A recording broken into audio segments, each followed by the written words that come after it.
when you text us and you go, hey, 123 Main Street, I want to go take a look at it. These are the top 5 things that I would be recommending that you kind of have on your radar as you're walking through the house. Obviously, can I work in this kitchen? Is this living room going to fit my couch, right? Do I have enough bedrooms? All these things are important. But these are kind of the top 5 things to be thinking about outside of just your lifestyle thing. So we've got a top 5, and I've got a bonus one on there as well. So stay tuned. I'm going to give that bonus one at the end. So the number 5 red flag is just going to be an unclean home. And so something I tell buyers all the time is part of what you're buying is the house itself, but the other thing you're buying are the sellers, right? So you want to be thinking like, are these sellers that I trust to have done routine maintenance on the home? And that's where if you have an unclean home, it's just an indication that there may be deferred maintenance here, because people who are not willing to clean their home or are not able to clean their home, when they put it on the market, right? Like when you put your home on the market, you want to put it in the best possible light. Like this should be your house at its peak. And if at its peak, it's still not very clean and tidy, that just tells you that these are likely not homeowners who were doing routine maintenance, or at least your antennas should go up and say, hang on a second, I'm buying the house, but I'm also buying the sellers. How much confidence do I have that these sellers did routine maintenance? Did they change the filter in the furnace? Were they cleaning the gutters, right? These types of things that are important for home maintenance. If we can't trust them to have cleaned the home to present it well, can we trust them to have done that routine maintenance?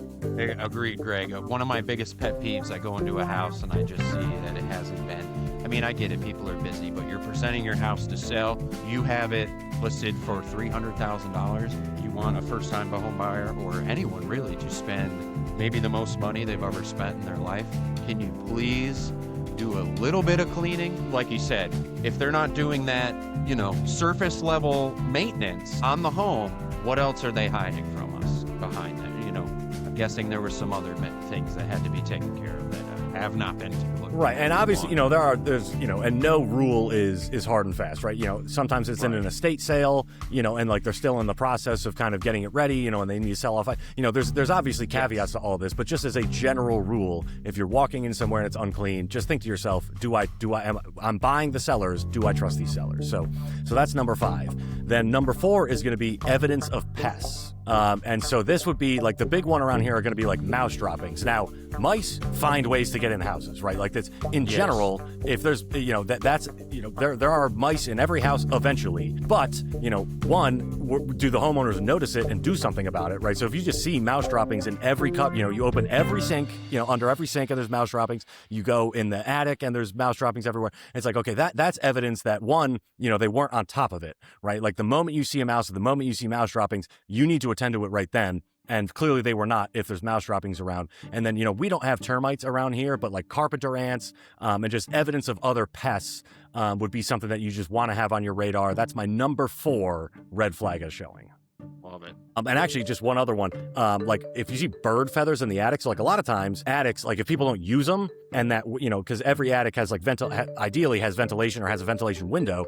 If that window breaks and the homeowners didn't notice it because they never go in the attic, birds get in there. And so if you go up there and you're like, wow, there's bird feathers everywhere, that could mean that there are birds living in there, right? So that, and that is not good. Bird droppings and things like that can accumulate. So that's just another one to keep track of there. Don't feel bad when you're at a showing. Do not feel bad about poking your head around. Open, like you said, open those cabinets. Look in those cabinets. Look for droppings. Look for defects in the cabinet itself. Look under the sinks. Absolutely. You have to do it. All right, and then my number 3 red flag at a showing is going to be either DIY electric or old, funky electric. So we have a lot of houses in the area that are older houses, right? So like many of them were built before there was electricity being run to all these houses, right? So a lot of them have had electrical, 3, 4, 5 electrical upgrades throughout the years. And, it could have been in 1952, someone DIY'd something, and there's a lot of ways that this can go wrong. So an easy one to see is you got to open the electrical panel. Every single house you go into, find the electrical panel, open it. If there are fuses, that is a non-trivial expense that you have to do. When you move into that house, you are going to have to get it changed to a circuit breaker. And the other thing with fuse boxes, typically they're not 100, 150, 200 amp service. So you're going to be pulling more amperage from the road. That is very expensive. You need to upgrade the panel to circuits. That is very expensive. And you likely have to upgrade the wiring because it's very likely ungrounded wiring. So fuses are just an obvious one where it's like, okay, this is going to be a very large expense. Hopefully the sellers have priced that into the price, right? They listed it knowing that, and hopefully they've priced it accordingly. But if not, you need to make sure you factor that into your offer. And then the other one I see a lot is modern circuits, but they have the braided cables, which are ungrounded cables. And so that's one where if you're going to have to rerun some wiring, now that's not necessarily a catastrophic expense, but that's definitely something you're going to want to do. It's a fire hazard to have ungrounded wiring. And if you see those 2-prong outlets everywhere, you know those are ungrounded and that wiring is ungrounded. And you can't necessarily trust that sellers, sometimes they'll just put in a 3-prong outlet without changing the wiring. And you've just got outlets that are non-grounded. Now, hashtag not an electrician. My understanding, though, is you don't actually have to rerun every single wire through the whole house. You can run a junction box that then adds grounds to the rest of the wiring. And then I this is my understanding, not an electrician. I believe if you GFCI the first outlet on a circuit, that will then protect all the remaining outlets on the circuit. So if you do, if you're a first-time home buyer, or if you do buy a house and you have some ungrounded wiring and you're not yet ready to spend up to have the whole thing redone, one way you can protect yourself is to just GFCI, find the first outlet in every circuit, GFCI that outlet, and that should protect all the circuits. Yes, so I actually did that at my first house because my house was built in that house was built in 1940, so it was all the original electric wiring, no grounds. Just looked it up. Grounding did not get added to the code book until 1962. So if you have a house that was built before 1962, you might not have grounded wiring throughout. But yes, like you said, Greg, you can find that first outlet in the circuit. It may take some trial and error, but eventually you should be able to find it. Usually start with the one that's closest to the box, right there, and that should have you at least covered. Yeah, and then the last thing with electric is just checking the amperage from the road. So 100 amp service is perfectly functional for a small house. If you've got a 3-bed, 1,000 square foot, 1,200 square foot house, 100 amps is probably enough juice. But a lot of those older boxes were actually 60 amp service, and that's really cutting it close, even on a small house. And so what I like to see is 150 amps for a smaller house, and then 200 or 220, once you're getting to a 4-bed, 2.5 bath, 1,800 square foot and up type of house, especially 2,000 square feet. But that's just something else to check is the amperage from the road. Because again, anytime you're pulling from the road, that's automatically going to be a pretty big expense. Yes. Again, not electricians. Consult your electrician. Yes. Do not take my word for it. Talk to someone who actually knows. Yes. All right, then my number 2 red flag at a showing is going to be water problems. So this can materialize in several different ways, but the ones that are most obvious to me when I'm looking is if you see water staining on like the ceiling, right? So if we're underneath a bathroom and you see water staining on your ceiling, something is leaking in that bathroom or something was leaking in that bathroom. And then the question is it currently leaking? Or was it repaired and they just didn't repaint or patch or whatever? And so there's kind of 2 different degrees of problems there.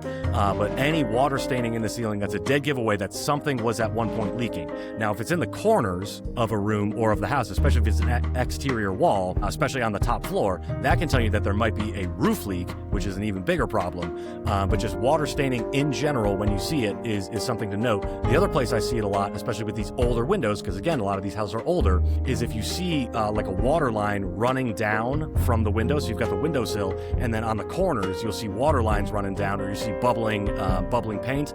That is going to tell you that your seal on the window is not good, and so that's where, okay, now I might need to do a new window there, and I might have to do some remediation on the wall. And there again, the question is, has the window been replaced since that water damage happened, or do you still have the old non-sealed window? So again, kind of the scope of the work there is going to be different based on, has it been fixed? Is it no longer leaking? Now I just need to repair the wall, or is it still actively leaking and now I need a new window and I need to remediate the wall? And then the last one for water problems is going to be water in the basement.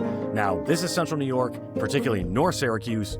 Every basement has some amount of water, right? There's no house that has no water in the basement. So if you're expecting that the basement is going to be perfectly dry, you are going to be disappointed. With that being said, you want to make sure that there is like a French drain that is routing the water properly, or ideally a sump pump, French drain routing the water to a sump pump, so you just want to be looking, is the water, is it being routed correctly, and is it being mitigated, or is water just coming in all over the place? So if you see wet spots like in the middle of the basement floor, it's like, okay, so this is a bigger problem. Or if you see it right on the edges, that's not necessarily a big concern, because that is where it's supposed to be. But if you see it pooling, or if you see it like coming in from the wall and then spreading into the middle of the basement, that's where it's like, okay, I need to do a little bit more homework here. I need to figure out what the situation is. Can I dry lock this basement? Can I use some Kills paint and that's going to do it? Or do I need to do a bigger fix here? And that can get very expensive depending on the nature of the problem and how big it is. So all those are my number 2 red flags, are just going to be water problems in general. Yeah, and a lot of that basement water, those issues can be remediated outside. Scan the perimeter of your house. Do you have gutters? Get the water, do some grading issues. Do you have water pooling somewhere on your ground right next to your house, right next to your foundation? Because that's where it's coming from. I'm glad you mentioned that, because the number of houses I see that just don't have gutters blows my mind. Yeah. It's like, this is central New York. Like, how do you not have gutters? And I was talking to a builder recently, and the builder was telling me like 95% of wet basement problems can be solved with gutters. Yeah. Now sometimes, if your house is sitting at the bottom of a bowl, gutters aren't necessarily going to solve the problem for you. But he was saying 95% of water problems in the basement can be solved by routing the water correctly with gutters. So that's a big one. And luckily, gutters are not that expensive.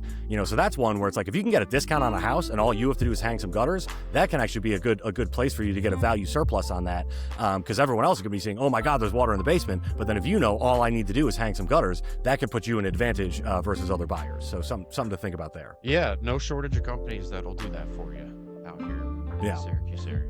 All right, and then my number 1 red flag in a showing, number 1 is going to be long horizontal cracks in the foundation. Oh, yeah. Now, every foundation is going to get cracks, whether it's poured, whether it's block, whether it's stone, doesn't matter. They're all going to get cracks. Most of them, hairline cracks, the stair step cracks on the blocks. Usually those are not massive issues. Now, you always want to be, tending to them, making sure they're not getting bigger, mudding them, all that stuff is still good preventative maintenance.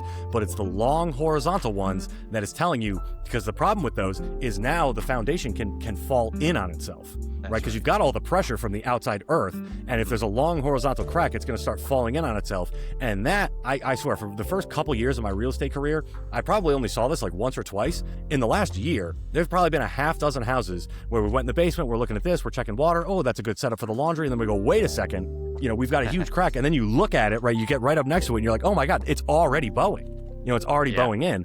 And that may not be on the disclosures, not because the sellers are trying to mislead you. They may not have noticed, right? Because if they're just living their lives, they're doing laundry in the basement, whatever, they may not have even noticed that there's a horizontal crack there. So that's one. And that is a big expense, or can be a big expense, depending on the nature of the problem. And so that's my number 1, is if you see a long horizontal crack in the foundation, that is something that you need to, don't take my estimation of what it's going to cost. You need to get someone in there who knows what they're looking at, who can give you a realistic estimate of what that's going to take to repair. Yeah, pricey indeed, because right off the bat, you're looking for a structural engineer to get in there and diagnose the issue for you. So right off the bat, you're paying a good amount out of pocket just to find out how severe the issue is. Yeah, very frightening. Yeah, and then like if you're talking about jacking up the house to repair, the foundation, like that is not cheap. There's a number of different ways you can do it, and I'm not going to pretend to know all of them and the most cost-effective ones and what you should do for this and that. There are a bunch of different remedies, but that's where you need to get someone who really knows what they're doing to say, okay, this looks bad, but it's not that bad because we can do X, or this looks bad and it is bad and this is going to be a serious expense. Can you take that expense on? Yeah, and then another thing to look for too when you're in the basement, if you ever see a checkerboard pattern on the wall, if you've ever seen that checkerboard pattern painted on there, that was painted on there by some sort of masonry expert. He's doing that so he can monitor the movement of the foundation over time. I did not know checkerboard, that. Yes. That's good. I like that pattern so that they can see if even if something moves a couple micrometers, they'll be able to tell if the checkerboard's a little not parallel with each other. So actually there's 2 things there. So if you see the checkerboard, then someone was worried about it, but then also just look at the checkerboard yourself. And if it's no longer 90-degree angles, that tells you that something is moving. Absolutely.